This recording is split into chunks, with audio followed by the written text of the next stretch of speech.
सातारा जिल्ह्यात महाबळेश्वर शहर व परिसरात गेले 5 ते 6 दिवसापासून थंडीचा चांगलाच कडाका वाढला असून मंगळवारी रात्री थंडीत वाढ झाल्याने आज सकाळी वेण्णा लेक परिसरात तापमानाचा पारा 4 अंशापर्यंत खाली उतरल्यामुळे दवबिंदू गोठून हिमकंद तयार झाले होते। महाबळेश्वर शहर व परिसरात थंडीचा जोर वाढला असून या कडाक्याच्या थंडीमुळे निसर्गाची विविध आकर्षक रूपे व सृष्टी सौंदर्य पाहावयास मिळत आहे। वेण्णा लेक परिसर लिंगमळा परिसरामध्ये थंडीचा चांगलाच कडाका जाणवत आहे।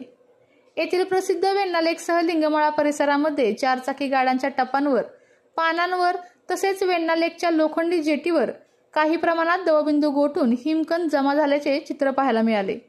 तर लिंगमळा नजीक स्मृतिवन परिसरात तर झाडाझुडपांवर पानांच्या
आजच सातारा न्यूजला YouTube चॅनलवर सबस्क्राइब करा, लाईक करा, शेअर करा आणि बेल आयकॉन प्रेस करायला विसरू नका।